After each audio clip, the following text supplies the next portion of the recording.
मैं एक नया टॉपिक लेकर आई हूँ जो है गेम थ्योरी का। इस टॉपिक में हम लोग डिस्कस करेंगे कि solution of given matrix by the help of linear programming. अगर हमें गेम थ्योरी में कोई मैट्रिक्स दी गई हो, उसका सॉल्यूशन हमें लीनियर प्रोग्रामिंग की हेल्प से फाइंड करना हो, तो हम किस तरीके से उसका सॉल्यूशन ऑब्टेन करते हैं, आज हम ये सीखेंगे। ठीक है, जो मैंने प्रीवियस वीडियोस गेम थ्योरी में डाली हैं उसमें मैंने और डिफरेंट मेथड्स कवर किए हैं, डेफिनेशंस कवर किए हैं, जिनका लिंक आपको डिस्क्रिप्शन बॉक्स में मिल जाएगा। इस वीडियो में अब हम स्टार्ट करते हैं इस क्वेश्चन से, ताकि आपको क्लियरली समझ में आए कि अगर हमें मैट्रिक्स दी जाए तो हम उसको कैसे लीनियर प्रोग्रामिंग प्रॉब्लम के फॉर्म में कन्वर्ट करते हैं, और उसके बाद जो मेथड अप्लाई होता है वो मेथड हमारा सिंप्लेक्स मेथड कहलाता है। चलिए स्टार्ट करते हैं।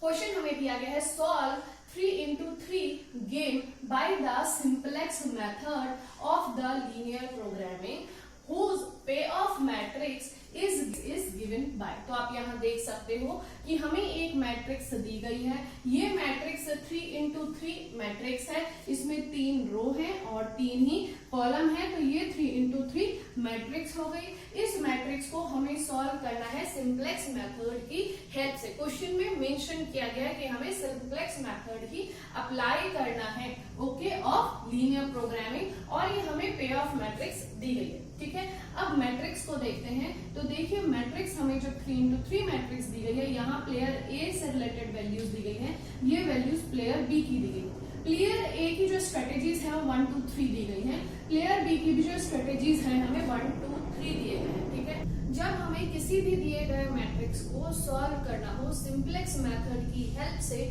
गेम थ्योरी के क्वेश्चन में, तो हम उसमें कौन कौन से स्टेप्स अप्लाई करते हैं, तो पहले आपको वो समझने होंगे। ठीक है, सो पहला स्टेप होता है कि हमें इसमें मैक्सिमम प्रिंसिपल को अप्लाई करना है, या फिर आप मिनिमैक्स प्रिंसिपल कह सकते हैं, ताकि हम चेक करें इसमें क्या सैडल पॉइंट अपियर हो रहा है। अगर सैडल पॉइंट नहीं अपियर हो रहा है तो फिर हम स्टेप 2 को मूव करेंगे। ठीक है, तो हमारा सबसे पहला स्टेप होता है apply minimax principle and check for saddle point.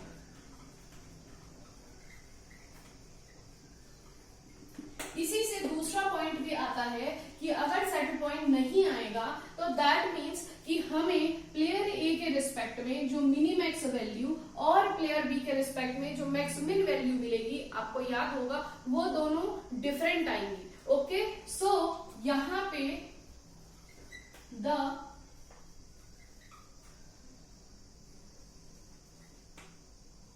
maximum value and the minimax value will be represented by constant k1 and k2। अब k1 and k2 आपको एक वैल्यू यहां से मिली है, एक वैल्यू यहां से मिली है, तो हमें क्या समझ में आता है कि k1 is less than equal to v is less than equal to k2। तो जो v हमारा वैल्यू ऑफ द गेम है वो इन दोनों वैल्यूज के बीच में ही कहीं लाई कर रहा होगा। अब उसको फाइंड करने के लिए हम कैसे इस गिवन मैट्रिक्स को एलपीपी में कन्वर्ट करें और फिर सिंप्लेक्स मेथड अप्लाई करें। तो अब आता है आपका स्टेप नंबर 3, जो कहता है अज्यूम वैल्यू c एक ऐसी कांस्टेंट वैल्यू हमें अज्यूम करनी होगी जो k1 और k2 के बियॉन्ड होगी, दैट मींस k2 के आगे होगी या k1 के आगे। तो हम हमेशा कोशिश करेंगे कि c जो कांस्टेंट वैल्यू है वो हम पॉजिटिव ही रखें और इन दोनों के बीच में वो वैल्यू ना आए। तो ऐसा एक कांस्टेंट c वैल्यू हमें अज्यूम करनी होगी। जब c कांस्टेंट वैल्यू हम अज्यूम कर लेंगे, उसके बाद फोर्थ स्टेप कहता है कि इस c वैल्यू को हर एक एलिमेंट में ऐड करेंगे। ठीक है, जब उस सी वैल्यू को हर एक एलिमेंट से ऐड करेंगे तो हमें ऑब्वियसली एक नई मैट्रिक्स मिल जाएगी। तो वही अब हमें लिखना है step number 4, to add C with each element of matrix and obtain new matrix. ठीक है, फिफ्थ स्टेप। अब अब हमने यहाँ पे न्यू मैट्रिक्स ऑब्टेन कर ली। न्यू मैट्रिक्स ऑब्टेन करने के बाद आपको इस गिवन मैट्रिक्स को लीनियर प्रोग्रामिंग प्रॉब्लम के फॉर्म में, इन फॉर्म ऑफ एलपीपी, ठीक है, एलपीपी के फॉर्म में आपको इस मैट्रिक्स को लिखना है। लीनियर प्रोग्रामिंग के फॉर्म में जब आपने इस मैट्रिक्स को लिख दिया तो अब आता है सिंपलेक्स मेथड। अब हम अप्लाई करेंगे उसमें simplex method to obtain the value of the game and the optimal strategy of each player. तो ये हमारा बन जाएगा step number 6। Now apply simplex method,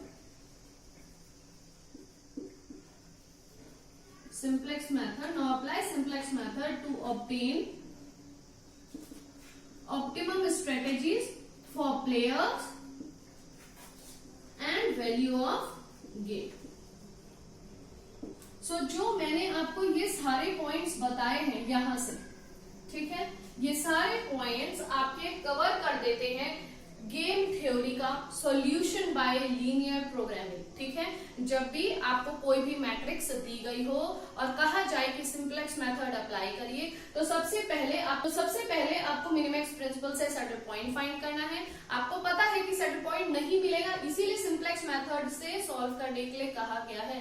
लेकिन वो जो दो पॉइंट होंगे, मिनिमैक्स पॉइंट और मैक्समिन स्ट्रेटेजी के जो पॉइंट्स होंगे, वो वैल्यूज आप K1 और K2 से रिप्रेजेंट करोगे, जो बताएगा कि value of the game in दोनों के बीच में ही कहीं लाई करेगी। उसके बाद एक कांस्टेंट सी वैल्यू आपको अज्यूम करना है, जो इन दोनों के बियॉन्ड एक कांस्टेंट वैल्यू आप अज्यूम करोगे। वो वैल्यू सारे मैट्रिक्स के एलिमेंट पे ऐड कर देना है। मिलने वाली नई मैट्रिक्स को लीनियर प्रोग्रामिंग के फॉर्म में चेंज करना है। लीनियर प्रोग्रामिंग में चेंज करने के बाद हमें सिंपलेक्स मेथड अप्लाई करना है। तो ये छोटे से 5-6 रूल हैं जिसमें आपका पूरा ये सॉल्यूशन लीनियर प्रोग्रामिंग वाला कवर हो जाएगा। तो चलिए स्टार्ट करते हैं और मैट्रिक्स हमारी ये रहेगी। तो सबसे पहला स्टेप कहता है कि मिनिमैक्स प्रिंसिपल अप्लाई करिए। तो मैं यही लिख देती हूँ, रो में से मिनिमम वैल्यू फाइंड करनी है, कॉलम में से मैक्सिमम वैल्यू फाइंड करनी है। ठीक है, तो इसे MA और इसे MI लिख देती हूँ समझने के लिए। तो रो में से मिनिमम वैल्यू आप फाइंड करोगे तो आ गई आपके पास -3। ओके, अब नेक्स्ट रो में से मिनिमम वैल्यू फाइंड करनी है तो आ गई -3। नेक्स्ट में से मिनिमम वैल्यू फाइंड करनी है तो आ गया -4। कॉलम में देखते हैं, स्टेप 1 अप्लाई कर रही हूँ। कॉलम में देखते हैं तो मैक्सिमम वैल्यू फाइंड करनी है तो यहाँ आ जाएगा 3, सेकेंड कॉलम में भी आ जाएगा 3 और थर्ड कॉलम में भी आ जाएगा 3। ओके, अब इसके बाद हमें मिली हुई मिनिमम वैल्यू में से मैक्सिमम वैल्यू निकालनी है तो वो आ जाएगा आपका -3। कॉलम में से मिली हुई मैक्सिमम वैल्यू में से मिनिमम वैल्यू फाइंड करनी है तो यहाँ पे क्योंकि तीनों ही 3 है तो हमें 3 मिल जाएगा। ठीक है, तो अब यहाँ पे अगर मैं देखूं तो स्टेप 1 यहाँ पे कंप्लीट हो गया है हमारा। स्टेप 2 देखते हैं। स्टेप 2 में यहाँ पे दिया गया है कि मिनिमैक्स और मैक्सिमम वैल्यू जो है उसे K1 K2 से रिप्रेजेंट करेंगे। तो मैं K1 की वैल्यू ले लेती हूँ आपकी -3 और K2 की वैल्यू मैं ले लेती हूँ 3। तो वैल्यू ऑफ द गेम जो होगा वो K1 और K2 के बीच में ही लाई करेगा, तो इसलिए K2 से वो बड़ा होगा, K1 से वो बड़ा होगा और K2 से वो छोटा होगा, क्योंकि हमारी B की वैल्यू -3 से लेके 3 के बीच में लाई करेगी। आपको ये स्टेप नंबर 2 में समझ में आ गया होगा। ठीक है, अब स्टेप नंबर 3। स्टेप नंबर 3 देखिए क्या कहता है कि हमें एक कांस्टेंट वैल्यू C फाइंड करनी है। ऐसी एक कांस्टेंट वैल्यू जो कि हम सारे एलिमेंट से ऐड करके एक नई मैट्रिक्स ही ऑब्टेन कर लें। ठीक है, तो यहाँ पे मैं ले लेती हूँ कि लेट C जो है ना वो 3 से बड़ा होना चाहिए। तो 4, 5, 6 आप कुछ भी ले लेते हो, मैं यहाँ पे 5 ले लेती हूँ। ठीक है, C की वैल्यू मैंने 5 ले ली। C की वैल्यू जब मैंने 5 ले ली तो स्टेप नंबर 4 कहता है कि आपको एक नई मैट्रिक्स ही ऑब्टेन करनी है इस ओल्ड मैट्रिक्स की मदद से। तो यहाँ पे मैं एक नई मैट्रिक्स बनाने जा रही हूँ।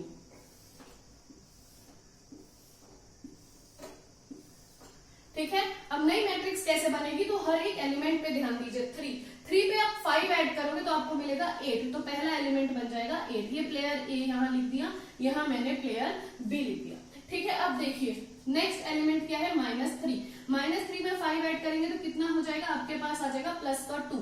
-4 में 5 ऐड करेंगे तो आपके पास आ जाएगा +1। बहुत ध्यान से करिएगा क्योंकि हर एक एलिमेंट बहुत मेजर रोल प्ले करता है। एक भी एलिमेंट में प्लस या माइनस या वैल्यू की गड़बड़ी आपके आंसर को गलत कर देगी, क्योंकि आप इसके बाद सिंपलेक्स मेथड अप्लाई करेंगे। ठीक है, अब इसके बाद नेक्स्ट कॉलम में आते हैं, पहला एलिमेंट है -1, -1 और 5 आपका बन जाएगा 4, 3 और 5 आपका बन जाएगा 8, -3 और 5 बन जाएगा 2। यहाँ आइए, -3 और 5 बन जाएगा 2, -1 और 5 बन जाएगा 4, 3 और 5 बन जाएगा 8। तो हमें ये एक नई मैट्रिक्स मिल गई है। इस मैट्रिक्स को पहले हम लीनियर प्रोग्रामिंग के फॉर्म में कन्वर्ट करेंगे, उसके बाद हम सिंप्लेक्स मेथड अप्लाई करेंगे। अब यहाँ पे भी एक ट्विस्ट आता है। देखिए ट्विस्ट क्या है, क्योंकि हम जो है ना प्लेयर ए और प्लेयर बी के बारे में बात कर रहे हैं, तो हमें ये देखना होगा कि हम लीनियर प्रोग्रामिंग प्रॉब्लम किसके रिस्पेक्ट में सॉल्व करेंगे, प्लेयर ए के रिस्पेक्ट में सॉल्व करेंगे या प्लेयर बी के रिस्पेक्ट में सॉल्व करेंगे। क्योंकि जिसके रिस्पेक्ट में भी सॉल्व करेंगे, मिलने वाली सिंप्लेक्स टेबल की जो वैल्यूज है, अगर आपने सिंप्लेक्स मेथड पढ़ा हो, आपको ध्यान हो, तो जो हमें वैल्यूज मिलेंगी वो उस प्लेयर के लिए मिलेंगी, ठीक है। फिर डुअलिटी के प्रोसेस से हम लोग क्या करेंगे, दूसरे प्लेयर की वैल्यूज फाइंड करेंगे उसी टेबल से। तो आपको डुअल सिंप्लेक्स का कंसेप्ट और सिंप्लेक्स बहुत अच्छे से आना चाहिए। वैसे मैं आपको सब बताने वाली हूँ, लेकिन फिर भी सिंप्लेक्स मेथड और डुअल सिंप्लेक्स के लिंक भी मैं डिस्क्रिप्शन बॉक्स में दे दूंगी। अगर आप चाहें तो वो भी पहले एक बार कोरिलेट कर सकते हैं, समझ सकते हैं इन वीडियोस को देख के, ठीक है। तो अब देखिए हमारे पास प्लेयर ए है, वह यहाँ पे 1 2 3 उसकी स्ट्रेटेजीज दी थी, प्लेयर बी की 1 2 3 दी गई थी। अब इसको लीनियर प्रोग्रामिंग प्रॉब्लम में कन्वर्ट करने के लिए मैं प्लेयर बी के रिस्पेक्ट में कन्वर्ट कर रही हूँ अपनी मैट्रिक्स को एलपीपी में, ठीक है। तो मैं यहाँ पे ये स्टेप्स आई थिंक अब मैं रिमूव कर देती हूँ, क्योंकि हमें सिर्फ सिंप्लेक्स मेथड अप्लाई करना है। अगर आप चाहें तो मैं साइड में हो रही हूँ, आप एक बार इनको नोट डाउन कर लीजिए। शायद आपने नोट डाउन कर ली होंगे। अब मैं इसके बाद यहाँ ये वाले पोर्शन को रब कर देती हूँ। मैं यहाँ पे लिख रही हूँ स्टेप नंबर 5, ठीक है। स्टेप नंबर 5 कहता है कि इसको लीनियर प्रोग्रामिंग के फॉर्म में कन्वर्ट कर दो। कैसे करना है, दो प्लेयर है, एक प्लेयर के रिस्पेक्ट में होगा ना, तो वही मैं लिख रही हूं, नाउ कन्वर्टिंग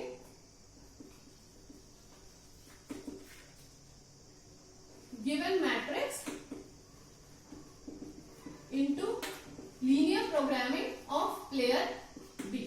प्लेयर बी के रिस्पेक्ट में मैं कन्वर्ट कर रही हूँ, तो दैट मीन्स कि मुझे वेरिएबल्स चाहिए, ठीक है। तो मैं हर एक कॉलम की जो स्ट्रेटेजी है, जो हर एक कॉलम हम एक स्ट्रेटेजी को मान रहे हैं, तो उसको मैं यहाँ पे रिप्रेजेंट कर देती हूँ y1 y2 y3। ध्यान से देखिएगा, इसको मैंने y1 कर दिया, इसको मैंने y2 ले लिया, इसको मैंने y3 ले लिया, तो मेरे पास 3 डिसीजन वेरिएबल आ रहा है, y1 y2 और y3। अब जो मेरा z है उसको मैं y0 मान लेती हूँ, ठीक है। तो सिंप्लेक्स मेथड एक बार पढ़ लीजिएगा इसको समझने से पहले, और वही चीजें आपको रिकॉल करनी है। चलिए अब सबसे पहले ऑब्जेक्टिव फंक्शन बना लेते हैं, तो वो बनेगा max y0 is equal to y1 plus y2 plus y3, ठीक है। ये y2 है, तो y0 आपका z है, ये ध्यान में रखिएगा, ठीक है।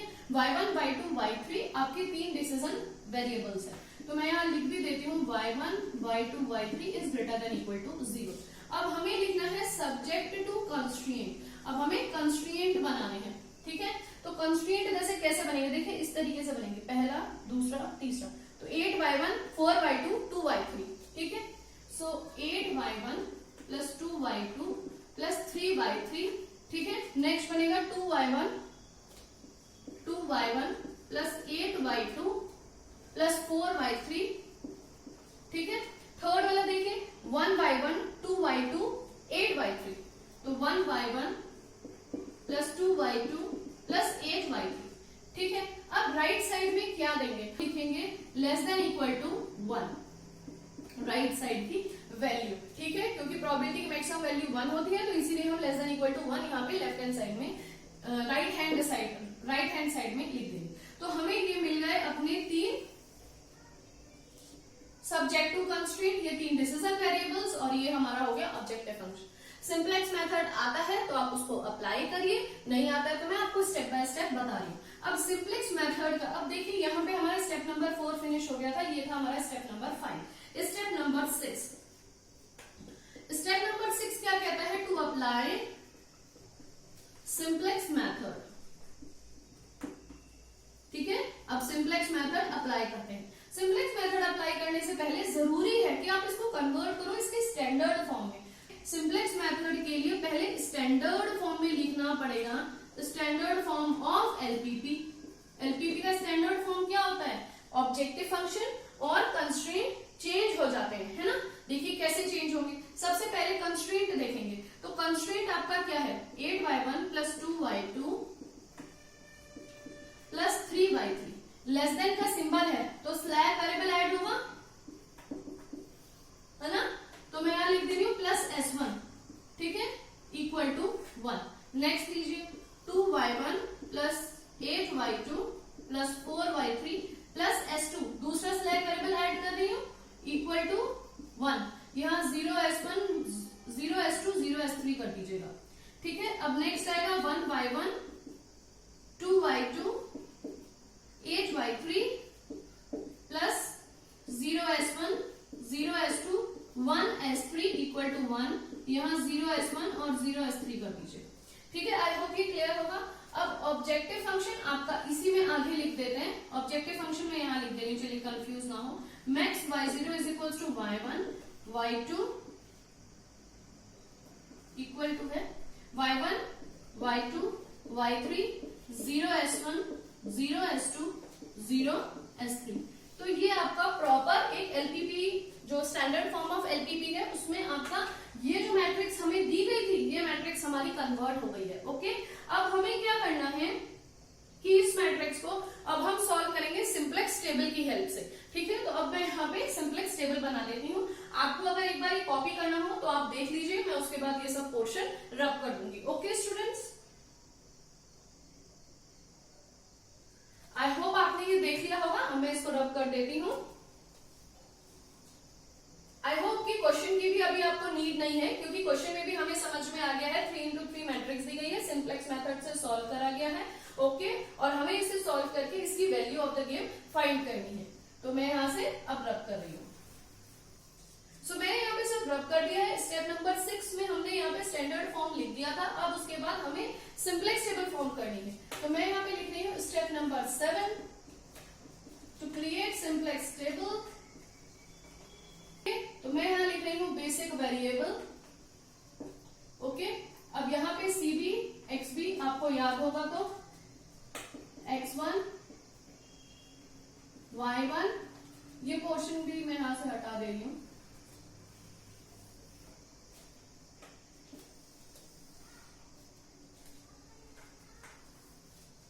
यहां पे मैंने लिख दिया to create simplex table,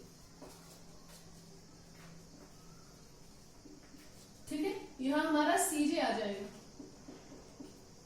okay, Y1 Y2 Y3 S1 S2 S3 minimum ratio, ठीक है, XB upon XJ XB upon XK। Basic variable देखिए S1 S2 S3, 3 variable add किए थे, S1 S2 S3।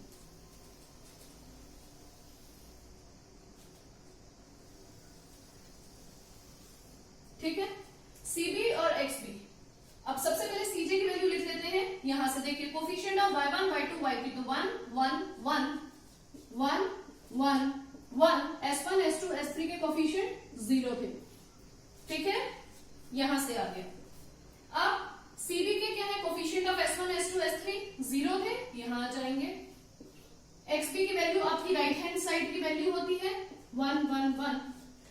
Y1 के नीचे Y1 के coefficients लिख देंगे 8 2 1 8 2 1, ठीक है। यहां से हमने Y1 के कोफिशिएंट्स ले लिए और Y1 के कॉलम के नीचे लिख दिए। Y2 के कोफिशिएंट्स यहां से आ जाएंगे 2 8 2 2 8 2।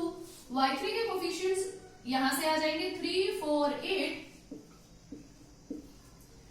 S1 के कोफिशिएंट यहां से आएंगे देखिए 1 0 0, सो 1 0 0। S2 के कोफिशिएंट यहां से आएंगे 0 1 0। S3 के कोफिशिएंट यहां से आ जाएंगे 0 0 1, ठीक है। तो आपने सब कुछ इन वैल्यू से इस सिंप्लेक्स टेबल में डाल दिया।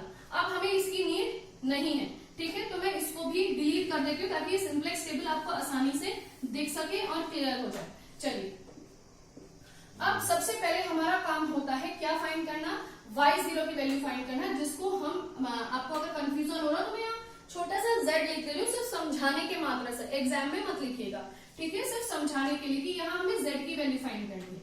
z की वैल्यू का फॉर्मूला होता है cb इंटू xb, इसको इससे मल्टीप्लाई करना, 0 मिल गया, 0 मिल गया, 0 मिल गया, ऐड करा तो क्या मिला 0, तो हमें y0 की वैल्यू मिल गई पहली 0। अब हमें फाइंड करने होते हैं डेल्टा j, ठीक है, डेल्टा j जो हम यहाँ पे लिखेंगे, डेल्टा j क्या होता है cb इंटू yj, मैं फॉर्मूला यहाँ लिख दे रही हूँ cb into yj minus of cj, j की वैल्यू यहाँ पहले रो के लिए 1 है, इसके लिए 1 है, ठीक है, तो क्या बन जाएगा 0 इंटू 8, ठीक है, 0 इंटू 2, 0 इंटू 1, क्या मिला 0 माइनस में 1 यहाँ पे आ जाएगा। इसी तरीके से दूसरे के लिए करेंगे cb इंटू y2, तो क्या मिल जाएगा 0 0 0 माइनस में 1 यहाँ आ जाएगा। तो फॉर्मूला लगाया cb into y1 minus c1, cb into y2 minus c2, मैं ये करते जा रही हूँ यहाँ पे डेल्टा 1 डेल्टा 2, इस तरीके से ये डेल्टा 1 की वैल्यू आ गई, डेल्टा 2 की वैल्यू आ गई, ठीक है। डेल्टा 3 यहाँ पे cb इंटू y3 0 0 0 0 इंटू 3 0 मिलेगा, 0 मिलेगा, 0 मिलेगा, माइनस में 1 मिलेगा, ठीक है, क्योंकि यहाँ पे भी सब 0 और 0 है तो ये तीनों भी 0 हो जाएंगे। I hope delta 1 delta 2 delta 3 delta 4 delta 5 delta 6 clear हो गए होंगे, ठीक है ना। मैं इसको रब करूंगी। अब ध्यान से देखिएगा, हमें लीविंग और एंटरिंग वेक्टर फाइंड करना होता है। लीविंग और एंटरिंग वेक्टर फाइंड करने के लिए हमें सबसे पहले लीविंग वेक्टर पे फोकस करना है, जिसके लिए डेल्टा जे की मिनिमम वैल्यू चाहिए, ठीक है। मिनिमम वैल्यू कितनी वैल्यूज आ सकती हैं, ऑलरेडी -1 है, तीनों में से एक आप कोई भी चूज कर सकते हैं, जैसा आपको पता है हम हमेशा ऐसे ही करते हैं। अगर हमारे पास कोई कॉमन वैल्यू आ जाए तो हम क्या करेंगे, तीनों में से एक वैल्यू ले लेते हैं। तो मैं सबसे पहला y1 लेके चलती हूँ और y1 को मैं एंटरिंग वेक्टर मान लेती हूँ, ठीक है। तो मैंने y1 को सेलेक्ट कर लिया, तो यहाँ पे डेल्टा 1 सेलेक्ट हो गया है, ठीक है, मिनिमम में। अब जब एंटरिंग वेक्टर आ गया तो काम करते हैं लीविंग वेक्टर के लिए, जिसके लिए हमें मिनिमम रेशियो फाइंड करना होता है, ओके। तो हमने फाइंड करा एंटरिंग वेक्टर, अब हमें फाइंड करना है लीविंग वेक्टर, ठीक है। लीविंग वेक्टर हम निकालते हैं xb अपॉन xk से। xk हमारा क्या बन जाएगा y1, xb हमारा क्या है यहाँ पे,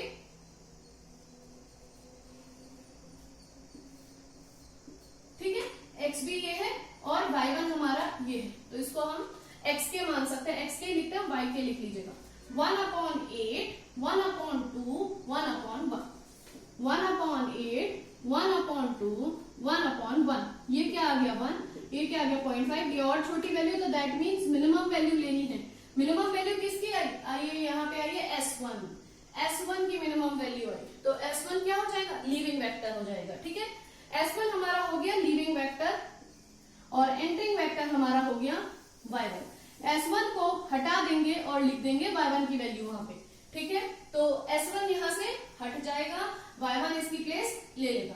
अब पहली रो और पहली कॉलम को मिलाएं तो ये एलिमेंट आपका बन गया पाइवॉट एलिमेंट। इस एलिमेंट की वैल्यू को हमें बनाना होता है 1, और जितने भी एलिमेंट इस कॉलम में है दैट मीन्स यही दोनों बचे, इन दोनों को हमें क्या बनाना होगा 0। तो कुछ इस तरीके से हमें मिलना चाहिए, समझ में आया। 1 ये वैल्यू बननी चाहिए, ये दोनों को बनाना है 0, क्यों, क्योंकि y1 रिप्लेस करेगा S1 को, तो S1 की जो वैल्यूज है वैसे ही वैल्यूज हमें यहाँ y1 की लिखनी चाहिए, इसलिए हम ये मेजर रोल प्ले करते हैं, ठीक है। तो अब मैं यहाँ पे थोड़ा सा ये क्लीन कर देती हूँ, ओके।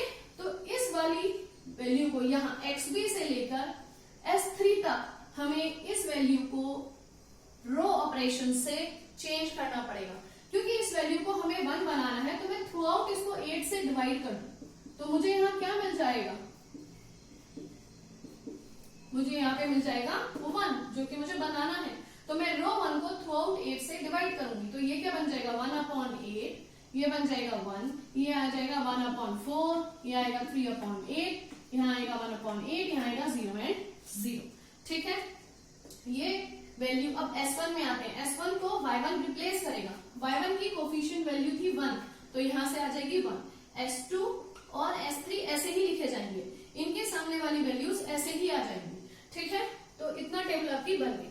अब बात करते हैं रो 2 और रो 3 के लिए। रो 2 में हमें यहाँ वैल्यू बनानी है 0, तो इसके लिए जो मैं ऑपरेशन अप्लाई कर रही हूँ रो 2 में ध्यान से देखिएगा, तो मैं रो 2 में क्या करूंगी, इसको 2 से मल्टीप्लाई कर दूंगी, क्योंकि और कोई तरीका नहीं है सॉल्व करने का ना, किसी और को फिर डिवाइड करें या फिर करें, इससे बेटर है इसको 2 से मल्टीप्लाई कर दो यहाँ से। ठीक है, तो रो 1 को मैं 2 से मल्टीप्लाई करूंगी और रो 2 माइनस रो 1 कर दूंगी, तो मुझे यहाँ क्या मिल जाएगा, वैल्यू 0, सो ऑन, और भी वैल्यूज इसी तरीके से आ जाएगी।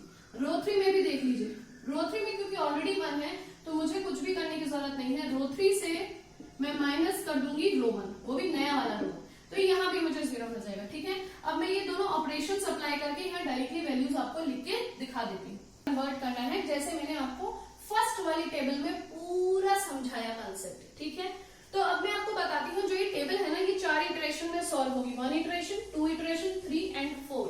ओके, अगर मैं चारों बताऊंगी तो बहुत लंबा हो जाएगा। मैंने पहला इटरेशन आपको बहुत अच्छे से समझाया, वैसे ही आपको सेकंड, थर्ड और फोर्थ भी करना है। ठीक है, तो मैं थर्ड और फोर्थ यहाँ लिख के फिर आपको एक बार आंसर निकालना बता देती हूँ कि आंसर कैसे फाइंड करते हैं। ओके स्टूडेंट, डेल्टा जी की वैल्यूज जब फाइंड करी तो सारी वैल्यूज पॉजिटिव आ गई, इसका मतलब कि ये हमारा ऑप्टिमल सॉल्यूशन हो गया है कि वैल्यू जो है डेल्टा जे की जब पॉजिटिव हो, ग्रेटर देन या इक्वल टू 0 डेल्टा जे की वैल्यूज हो, तो मिलने वाला सॉल्यूशन ऑप्टिमल सॉल्यूशन होता है। अगर डेल्टा जे की वैल्यूज आपकी लेस देन 0 हो तो वो सॉल्यूशन ऑब्टेन नहीं, वो ऑप्टिमल सॉल्यूशन नहीं होता। आपने हर बार नेक्स्ट टाइम प्रोसीड करते गए, क्यों, क्योंकि डेल्टा जे की वैल्यूज आपकी लेस देन 0 आ रही थी। ठीक है, लास्ट वाले में कोई भी वैल्यू लेस देन 0 नहीं है, इक्वल टू या ग्रेटर देन 0 है, तो इसका मतलब यहीं पे हम रुक जाएंगे, स्टॉप करेंगे और अब अपना आंसर लिखेंगे। देखिए, जो आंसर हम लिखते हैं सिंप्लेक्स मेथड में ना, वो थोड़ा डिफरेंट तरीके से लिखा जाता है, यहाँ पे थोड़ा अलग तरीके से लिखा जाएगा। तो मैं ये ऊपर की टेबल रब कर देती हूँ और फिर वहां पे लिखती हूँ। मैं एक बार साइड हो जाती हूँ, अगर आप चाहें तो स्क्रीनशॉट लेके इसको सॉल्व करके अपने लिए भी रख सकते हैं, सेव करके अपने लिए भी रख सकते हैं।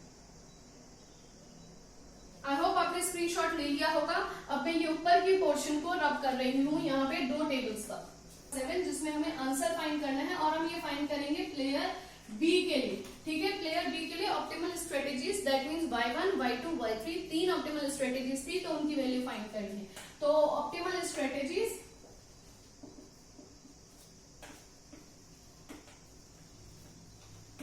ठीक है, सबसे पहले फाइंड करते हैं y1, फिर y2, फिर y3।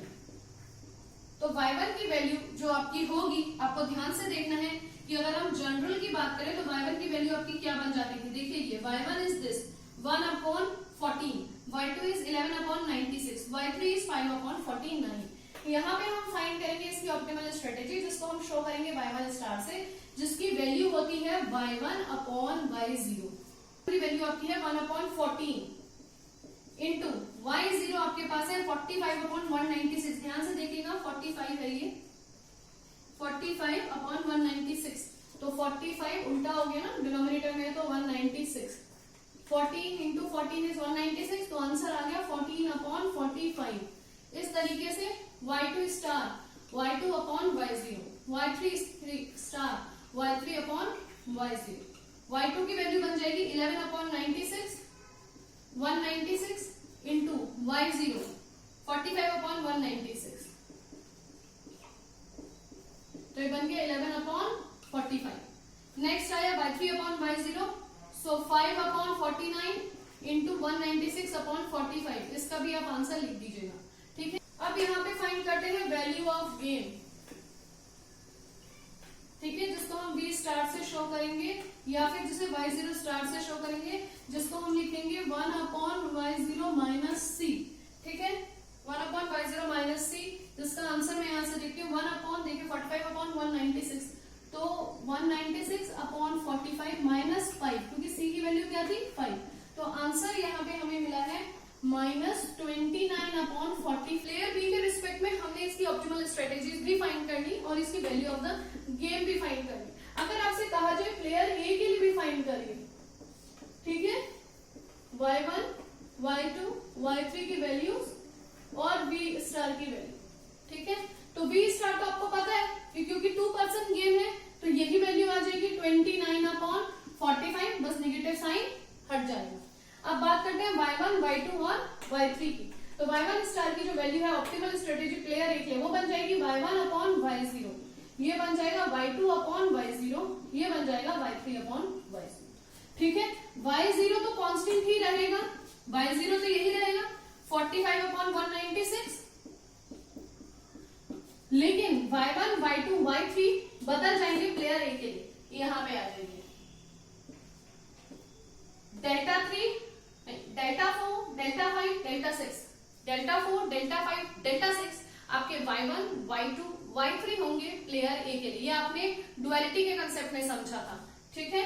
तो मैं यहाँ पे लिख देती हूँ प्लेयर ए के लिए y1 ये है, y2 और y3, ठीक है। तो y1 आपका बन जाएगा 5/49, y2 आपका बन जाएगा 11/196 और y3 आपका बन जाएगा 1/14, ठीक है। और y0 आपके पास ये है, तो y1, y2, y3 भी आपके पास है, y0 भी आपके पास है, तो आप यहाँ से प्लेयर ए के लिए भी ऑप्टिमल स्ट्रेटेजीज फाइंड कर सकते हैं। ओके स्टूडेंट, आई होप कि मेरे एफर्ट्स अच्छे लगे हो आपको और वीडियो समझ में आई हो। तो इस तरीके के और क्वेश्चंस की प्रैक्टिस भी करिएगा। वीडियो लंबी जरूर हुई है, बट आई थॉट कि मैंने आपको सारे कंसेप्ट्स डीपली समझा दिए हो। इस तरीके के क्वेश्चंस की प्रैक्टिस करिएगा। वीडियो अच्छी लगी तो प्लीज क्लासमेट्स के साथ शेयर जरूर करिएगा। Till then goodbye and take care.